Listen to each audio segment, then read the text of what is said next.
me forever on fire. Silicon city ಬೆಂಗಳೂರಿಗೆ ಕಾಲಿಡ್ತಾ ಇದೆ HMPV virus. ಬೆಂಗಳೂರಲ್ಲಿ ಇಬ್ಬರು ಮಕ್ಕಳಲ್ಲಿ ಹೊಸ ವೈರಸ್ ಪತ್ತೆಯಾಗಿದೆ. ಚೀನಾದಲ್ಲಿ ಆಲ್ರೆಡಿ ನಮಗೆಲ್ಲರಿಗೂ ಗೊತ್ತಿದೆ ಒಂದು ವಿಚಾರ. ಚೀನಾದಲ್ಲಿ ಮಕ್ಕಳಲ್ಲಿ ದೊಡ್ಡ ಪ್ರಮಾಣದಲ್ಲಿ ಒಂದು ವೈರಸ್ ಕಾಣಿಸ್ಕೊಳ್ತಾ ಇದೆ ಅಂತ ಹೇಳಿ ಮಕ್ಕಳ ಕ್ಲಿನಿಕ್ಗಳಾಗಲಿ ಮಕ್ಕಳ ಆಸ್ಪತ್ರೆಗಳಾಗಲಿ ತುಂಬಿ ತುಳುಕ್ತಾ ಇವೆ ಚೈನಾದಲ್ಲಿ. ಈ ಬಾರಿ ನಮಗೆ ಕೋವಿಡ್ ಕಾಲದಲ್ಲಿ ಹಾಗೇ ಆಗಿತ್ತು. ಅದು 1 ರೌಂಡು 2 ರೌಂಡು 3 ರೌಂಡ್ ಅಂತೆಲ್ಲ ಬಂತಲ್ಲ. ಫಸ್ಟ್ ರೌಂಡಲ್ಲಿ ಹಿರಿಯರು ಹೋದರು, ಆನಂತರದಲ್ಲಿ ವಯಸ್ಕರನ್ನ ಅದು ತಗೊಳ್ತಾ ಇತ್ತು. ನೆಕ್ಸ್ಟ್ ರೌಂಡ್ ಏನಾದರೂ ಕೋವಿಡ್ ಬಂದರೆ ಇದು ಮಕ್ಕಳಿಗೆ ಬರುತ್ತೆ, ಅದರ ನೆಕ್ಸ್ಟ್ ರೌಂಡ್ ಬಂದರೆ ಗರ್ಭದಲ್ಲಿರೋ ಮಗುಗೂ ಬಂದುಬಿಡುತ್ತೆ ಅಂತ ಜನ ಮಾತಾಡ್ತಾ ಇದ್ರು. ಇದೀಗ ಬಹುಶಃ ಈ ಬಾರಿ ಮಕ್ಕಳನ್ನು ನಾವು ಸೇಫ್ ಮಾಡ್ಕೊಳ್ಬೇಕಾಗಿರ್ತಕ್ಕಂಥ ಜವಾಬ್ದಾರಿ ನಮ್ಮೆಲ್ಲರ ಮೇಲಿದೆ. ಈ ಒಂದು ವೈರಸ್ಗೆ ಸಂಬಂಧಪಟ್ಟಂತೆ TV5 ಕನ್ನಡ ಯಾವತ್ತೂ ಕೂಡ ಹೆದರಿಸುವ ಕೆಲಸವನ್ನು ಮಾಡಲ್ಲ, ನೆವರ್. ಕೋವಿಡ್ ಟೈಮಲ್ಲೂ ಅಷ್ಟೇ ನಾವು ಯಾವತ್ತೂ ಕೂಡ ಯಾರಿಗೂ ಹೆದರಿಸಿಲ್ಲ. ಹಾಗಾಗ್ಬಿಡುತ್ತೆ, ಹೀಗಾಗ್ಬಿಡುತ್ತೆ.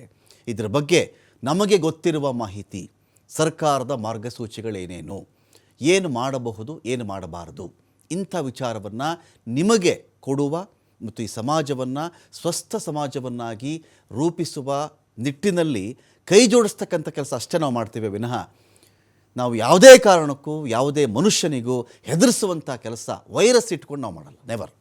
ಯಾವುದೇ ವಿಚಾರದಲ್ಲಾಗಲಿ ಎಚ್ಚರಿಸುವ ಕೆಲಸ ಒಂದು ಮಾಧ್ಯಮವಾಗಿ ನಮ್ಮ ಜವಾಬ್ದಾರಿ ಕೂಡ ಹೌದದು. ಹಾಗಾಗಿ ಏನು ನಡೀತಾ ಇದೆ ಹೇಳ್ತಾ ಇದ್ದೀವಿ, ಯಾವ ರೀತಿಯಲ್ಲಿ ಹುಷಾರಾಗಿರಬೇಕು. ಹೆದರಿಸೋ ಕೆಲಸ ನಾವು ಮಾಡಲ್ಲ, ಎಚ್ಚರಿಸೋ ಕೆಲಸವನ್ನು ಮಾತ್ರ ನಾವು ಮಾಡ್ತಾ ಇದ್ದೀವಿ. ನೋಡಿ, ಖಾಸಗಿ ಆಸ್ಪತ್ರೆಯಲ್ಲಿ 8 ತಿಂಗಳ ಮಗು ಇದೇನು ಈಗ ವೈರಸ್ ಪತ್ತೆಯಾಗಿತ್ತಲ್ಲ, ಚಿಕಿತ್ಸೆ ಪಡಿತಾ ಇದ್ದಂಥ ಮಗುವಿನಲ್ಲಿ ಈ ಒಂದು ವೈರಸ್ ಪತ್ತೆಯಾಗಿದೆ. ಬ್ಲಡ್ ಟೆಸ್ಟ್ ಮಾಡಿಸಿದಾಗ HMPV ಇರೋದು ಗೊತ್ತಾಗಿದೆ ಅಲ್ಲಿ.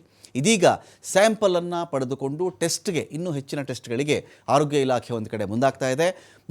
ಇನ್ನೊಂದು ಮಗು, 3 ತಿಂಗಳ ಮಗು ಅಂತ ನೋಡಿ, ಪುಟಾಣಿ ಪಾಪು, ಅದು 3 ತಿಂಗಳ ಪಾಪು, ಅದು ಅದರಲ್ಲೂ ಕೂಡ ಸೋಂಕು ಪತ್ತೆಯಾಗಿ ಆ ಪಾಪು ಆಲ್ರೆಡಿ ಹುಷಾರು ಕೂಡ ಆಗಿದೆ. ಚೈನಾ ಬಗ್ಗೆ ಕೇಳಿದಾಗ ಚೈನಾದವ್ರನ್ನ ಕೇಳಿದ್ರೆ ಅವ್ರು ಹೇಳ್ತಾರೆ, ಇಲ್ಲ ಇದೇನು ಕಾಮನ್, ಇದು ಡಿಸೆಂಬರು ಜನವರಿಲಿ ಎಲ್ಲ ಚಳಿ ಜಾಸ್ತಿ ಆಗಿಬಿಡುತ್ತೆ, ಇಂಥ ಟೈಮಲ್ಲಿ ಸರ್ವೇ ಸಾಮಾನ್ಯವಾದ ಫ್ಲೂ, ಸ್ವಲ್ಪ ಬ್ರೀತಿಂಗ್ ಪ್ರಾಬ್ಲಮ್ಮು, ಅದು ಬಿಟ್ಟರೆ ಇದಕ್ಕೇನು ಹೆದರುವಂಥ ಅವಶ್ಯಕತೆ ಇಲ್ಲ, ಇದು ಕೋವಿಡ್ ಥರ ಅಲ್ಲ ಅಂತ ಚೈನಾದವರು ಕೋವಿಡ್ ಬಗ್ಗೆನೂ ಹೀಗೆ ಹೇಳಿದರು.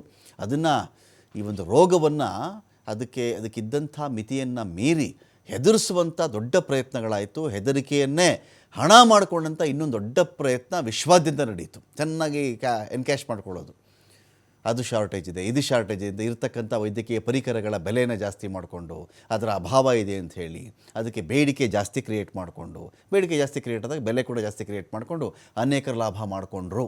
ಆದರೆ TV5 ಕನ್ನಡ ನಾವು ನಿಮ್ಗೆ ಹೇಳ್ತಾ ಇದ್ದೀವಿ, ಈ ಒಂದು HMPV ಅಂತ ನಾವೇನು ಮಾತಾಡ್ತಾ ಇದ್ದೀವಲ್ಲ, ಹೊಸ ಒಂದು ಸೋಂಕು, ಇದರ ಬಗ್ಗೆ ಇಲ್ಲಿವರೆಗೂ ಯಾರು ತಲೆ ಕೆಡಿಸ್ಕೊಳ್ಬೇಡಿ. ಆದರೆ ಎಚ್ಚರಿಕೆಯಿಂದ ಇರಿ, ಸ್ವಚ್ಛತೆ ಕಾಪಾಡಿಕೊಳ್ಳಿ, ವೈರಸ್ಸಿಂದ ದೂರ ಇರಿ. ನೀವೆಷ್ಟು ಸ್ವಚ್ಛವಾಗಿರ್ತೀರೋ, ಎಷ್ಟು ಬೇರೆಯವ್ರ ಸಂಪರ್ಕಕ್ಕೆ ಬರೋದು ನೀವು ಕಡಿಮೆ ಮಾಡ್ತಿರೋ, ಅಷ್ಟೂ ಕೂಡ ನೀವು ಸೇಫ್ ಅಂತ ಇದರಲ್ಲಿ ಹೇಳ್ಬಹುದು.